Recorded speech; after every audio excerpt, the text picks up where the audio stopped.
We all rank things in one way or another.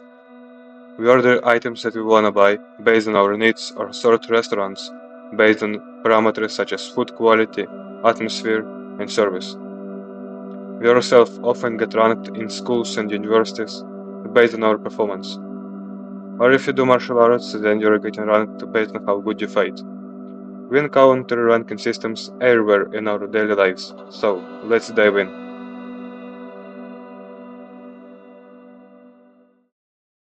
Let's start by clarifying what ranking system is. It puts items in an ordered arrangement, best to worst, most to least, and so on. The arrangement is based on certain criterion or criteria, according to which one object is put higher, lower, or on the same level as another one. Ranking systems can be based on personal preferences, such as favorite character in a video game. It can also be based on an algorithm, so math, such as social media recommendation system, which calculates what to show based on videos viewed, likes put, and other criteria. Ranking systems can also be hybrid, such as football teams can be valued based on their performance and subjective liking of the team. Weighing of criteria is when one parameter is more important than others, such as speed and gearing are more important in a car than colors of headlights or design of chairs. Let's try to put in a ranked order 3 World War II tanks, T-34, Tiger 1 and M for Sherman. The criteria are as follows: firepower, speed and protection. For now all three are equally important.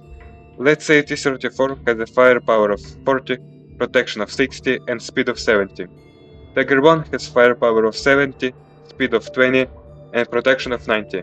And for Sherman's firepower is equal to 50, protection to 65 and speed to 60. We sum up all three values and divide them by 3, which gives us scores of 56.7 for T-34, 60 for Tiger 1 and 58.3 for Sherman. So clearly Tiger 1 is the best one according to this non-realistic ranking. We can add the concept of weighing by saying that the firepower is the most important parameter, contributing to 50% of the score, so 0.5, protection to 30 or 0.3, and speed to 20 or 0.2. Then we multiply each data for a tank with given values. For T-34 it would be 40 times 0.5, 60 times 0.3, plus 70 times 0.2, which gives us the result of 52. Doing the same procedure for other tanks, we get 57.5 for M for Sherman and 65 for Tiger 1. Normalization is another useful tool to not let the huge gap between some values play a dominant role on final score. If we take our example of firepower, the largest value is 70, so we divide each firepower criterion by 70. 40 divided by 70 is 0.571, 70 divided by 70 is equal to 1, and 50 divided by 70 is 0.714.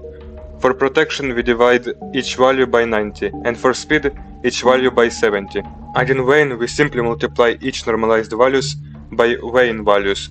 For T-34 it's 0.571 times 0.5 plus 0.667 times 0.3 plus 1 times 0.2, and we get 0.686. For Tiger 1 it is 0.857 and for Sherman it's 0.745. Dynamic ranking is another concept relevant to most of rankings you find online. It is simply adjusting values each time new data is found.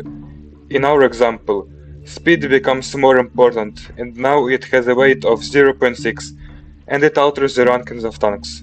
But next day, the condition of the battle would be different and protection would prevail. It can also be altered by analysts saying new values for our parameters and other conditions. Though our example isn't realistic, I believe it shows how algorithmic ranking works.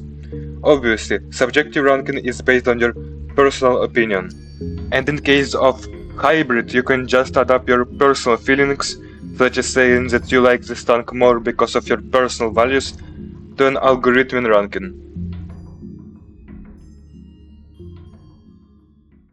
Let's take a look at the most common ranking systems used in daily lives. One of the most familiar ones is academic ranking system. In schools or universities, students are graded based on their subject-specific criteria. For an essay, for example, it is based on structure, vocabulary, grammar, and other criteria. Another widely used is ELO rating, such as in chess, where ELO depends on who person wins or loses against. When you beat a higher ELO opponent, you get more points. In team-based games such as Counter-Strike, the ranking of the team depends on tournament results, who team defeats, or consistency. For subjective ranking, tier lists are often used, where personal opinion matters, best to least design of a toy, or best to worst looking clothes. For habit, a lot can be used. When ranking fonts, for example, you can arrange in a list from 1 to 10. The place is decided by technical aspects and personal preference. Different ranking systems are used for different purposes. There are many of them. You can choose the one that you need. Tier list for a subjective and hybrid approach, and more quantifiable for algorithmic ones. Now, I'm going to describe my own ranking system, which in my humble opinion is quite clever and flexible. We start with scale, which is common 1 to 10 scale, where 1 represents absolute worst and 10 represents absolute best. It is divided into 3 segments, 1 and 2 being incredibly bad, which isn't bad, but unbelievably bad. It is absurd, confusing, they stand out for their flawed nature. 3 to 8 is the normal range, from bad at 3, which might be bad technically, but it doesn't have the destructive component, such as in 1 and 2. Then middle values and very good ones. 9 and 10 are incredibly good. They inspire and stick with you, while they may not be as broad as 8, and technically may be less, but they have an incredible components, which wins out. Let's look at an example. You have 20 physics books. Most of them are within 3 to 8 range. Some explain things good, others in an okayish way, and last ones badly.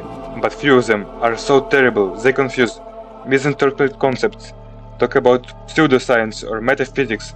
They are so bad they damage your understanding of physics. On the opposite side, books teach you in a way that clarifies every concept in your head, motivates you to conduct scientific experiments, or inspire you to new ideas.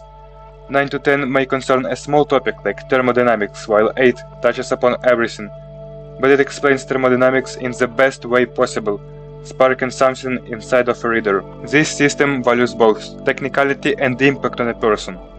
Another part of this system is that instead of using discrete values 6, 7, 8, you can use continuous 3.14, 7.39, depending on your task or precision, similar to our tank example of before.